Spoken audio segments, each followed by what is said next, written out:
欢迎来我们家。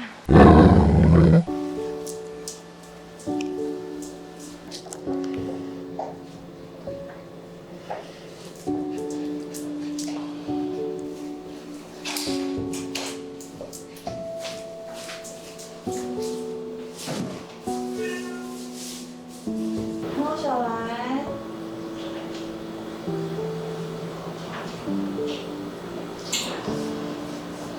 然后猫是很需要遮蔽的，很注重隐私权。对，所以就帮它把它遮起来，它睡比较开心。收容所的布置是这样，我们家有就是收容所。菲菲是在2009年吧，09年养的，因为那时候我的前猫过世2年，那我朋友就觉得他刚好认识一个朋友家里面生小猫，就问我要不要再养看看这样。那我原本都想说不要啊，觉得养猫死掉好难过，然后他就拿了一张照片给我说，那你看一下照片好了，一看就哇，小猫太可爱了。然后我就一直问说，小猫什么时候来？小猫什么时候要来？不是说要送我吗？怎么还没有来？那就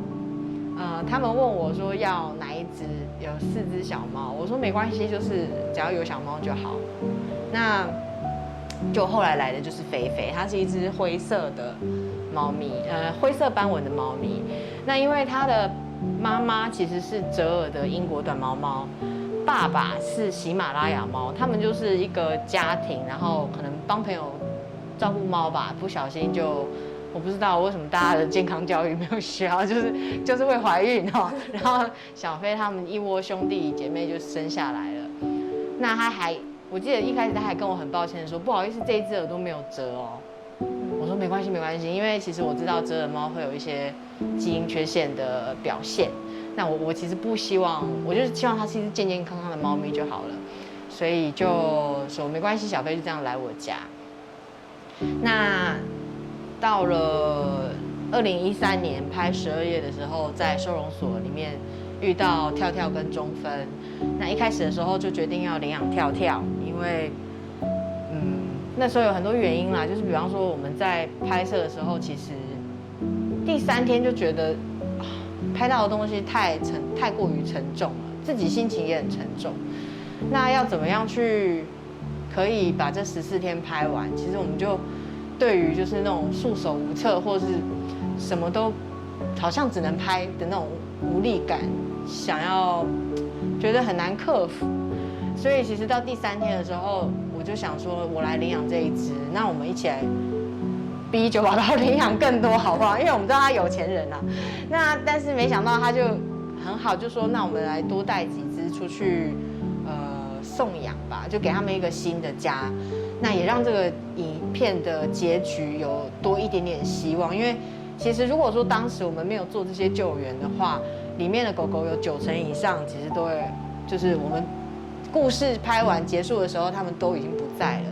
那我相信那个对观众来讲是非常痛苦的，我们自己拍摄人员我都不知道会不会疯掉这样，所以我们那时候他还邀请了隋唐一起来做这个，把一些狗狗带出来，然后把病治好，然后预防针打好，结扎做好，一起帮他找一个新家这样子，大概带出来总共30只。那跳跳就是其中我一开始就决定要领养的，中分是他被其中一个认养人认养了，可是1年之后因为一些搬家的变故不能养，又送回来。那基本上它已经是一个有一点年纪的狗，又很慢热的狗，所以来我家中途了1年没有人询问，我就觉得看它就是如果要再去适应一个新的环境，我觉得蛮舍不得的，因为其实我把它带回家里的那天是我去接它的，它的眼睛其实一直跟着那个前认养人，然后我就觉得要让它再经历一次这种，它年纪都那么大了，就决定说那就把它养下来，所以我们家现在就是跳跳、飞飞、中分就是这样来的。那另外2只猫咪呢？猫来猫好，猫来猫好是我11年吧，就是开始拍纪录片之后，然后大家就渐渐的知道说，我在拍跟流浪狗有关议题的片，所以呢，有关路上遇到狗啊，遇到猫要救援，就打电话来问我。虽然我也不知道该怎么办，但是我可以帮他们找一些，比方说志工啊什么之类的。那有一天我朋友在万华的公司呢，他门外的电线杆就看到一个塑胶袋，好挂了红白塑胶袋挂在电线杆上，然后里面有几只小猫咪。很可怕，就是以前的一些传统吧，就是说，死猫要干嘛？可是其实它们还活着，那基本上可能就是被丢出来的，旁边还堆了一个床垫之类的，他就赶快把小猫咪带去兽医院啊检查一下，那发现说这些都是未足月的奶猫。那没有猫妈妈怎么办呢？我们就赶快找了一个台北的志工，是专门有照顾奶猫经验的，送去给他。过了2个月之后呢，小猫健健康康都活下来的，回来我们这里了，就要帮他找新家。可是你知道小猫很可怕，小猫就是你一看到它本人，你就会有那种想要养的感觉。然后我们就这间办公室有3间嘛，那时候有3个伙伴在这里共租这个办公室，然后我们就想说，我们不要让他们分开好不好？我们一间认养1只吧。然后我说可以养，但是主人是谁，大家要讲清楚，不然的话，你工作室总有一天可能有人搬走，有人又搬进来啊，那你搬走的时候猫怎么办？然后大家就认养，说好，那这只是谁养，这只是谁养？那我认养了1只。果然有一个人搬走的时候，猫就不带走，我就不讲是谁了。那我只好就接手了，不然我能怎么办呢？最近有看到你有带菲菲去看医生，她是怎么了？我们刚刚不是讲说，品种猫可能会有一些遗传的疾病吗？甚至就是比方说折耳，它本来就是一个基因突变的一个表现。那菲菲她是诊断出了她的2颗肾脏都变形了，因为她今年已经12岁了。之前照超音波都没有发现，可是这一次去照就发现说，她2颗肾脏都变形，然后长出了一颗一颗的泡泡。那这些泡泡会挤压它原本的肾的功能。一般来说，肾脏有2颗，你1颗出问题，另外1颗还可以运用，对不对？它是2颗都变形。那好加在是我们算是早期发现，所以之后就是要非常小心的观察它的一些饮食跟排便状况。那其实它这个多囊肾就是一种基因缺陷的遗传的疾病，代表说它的爸爸妈妈呢有非常高的比例和风险是有多囊症的，所以才会遗传。那如何要让多囊肾这个东西，它没办法，它就是基因缺陷，所以只能够让这样子的猫咪呢不要生育，让它生育出，否则它生育出多囊肾的小孩，就是几率非常非常的高。那我不是说品种猫才会有多囊肾哦，但是品种猫的确有某一些品种的有高几率是有机会得到多囊肾的。那中分呢？它最近状况不太好。中分就老化，然后有骨刺，然后有2只后脚也瘫痪了，不能走路了。是突然瘫痪？它是去年1月的时候，就渐渐的先是1月的时候有点像是突然倒下来，就是完全不能走，很严重，连吃饭喝水的欲望都不高。那时候很担心它快死掉了。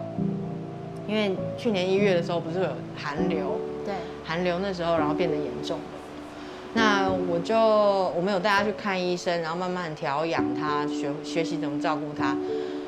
中间有一段时间他变成是他不能自己站立和坐下嘛，所以如果有人扶着他，用毛巾带着他，他还是可以走一小段路，有时候可以自己走一小段路。而基本上脚的状况就是一直在退化，然后。我觉得，可能有很多原因，有可能是老化，有可能是骨刺，或者是其实我原本就有心理准备，说他的脚一定是在他老化过程中最先失去功能的部分。原因是他其实我们当初从收容所把他带出来的时候，他就已经因为犬瘟的关系瘫痪过一次，后脚不能走。那后来是随堂带他去花钱让他去针灸电疗，然后再加上爱心妈妈就是我们的照顾他的那个狗场，很努力的帮他复健。所以他在7、8年前吧，就生了一次病之后瘫痪过，然后又站起来。那虽然他又可以走路，可是我有发现他其实有某一只脚是比较无力的，所以我就知道说，未来当他在老化的过程中，脚一定是他的弱项，一定会先出现机能退化这样。那我的原则是，中分在我们拍他的时候就已经被医生判断说，可能7、8岁。10岁都有可能，就不是一只年轻的狗了。那它又已经来我家7、8年了，我觉得10几岁这样年纪的狗，我希望在这段过程我是安宁照顾它，而不是再让它去做更多的可能麻醉啊、检查、电脑断层扫描啊等等的。就是我希望可以让它比较轻轻松松的，我们每天不要有太多烦恼的，过完后面这段时间就好了。那我想请问，你拍摄12夜的契机是什么？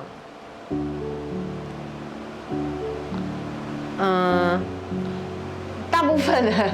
每次我去演讲呢，都会从国中第一次去看到学校的狗被抓走，然后进到才第一次进到收容所，知道收容所这个地方，然后还有后来遇到了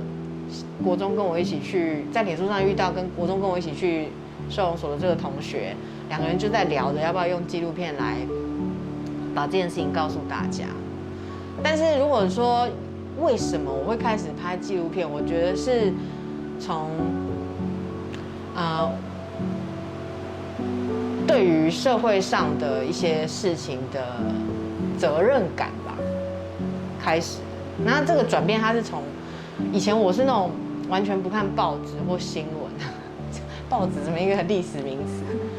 就是我是不是很关心社会上发生的事情，就是那种政治冷漠型的。但是我第一次觉得就是发生什么，为什么会发生这种事情？是2009年88风灾那一次，庐山温泉的那个建筑物倒下来那个画面太震惊了。然后就想说，怎么会发生这种事情？然后小林村整个灭村，然后刚好是在隔年的冬天的时候，我跟我一个朋友，他是制片，他要去阿里山上面的邹族部落拍那些小朋友的试镜带，那他就说，你有摄影机，那你跟我一起去吧。然后我说好啊，我就当做旅游这样去。然后在认识那个部落里面的人的过程里面，我就看到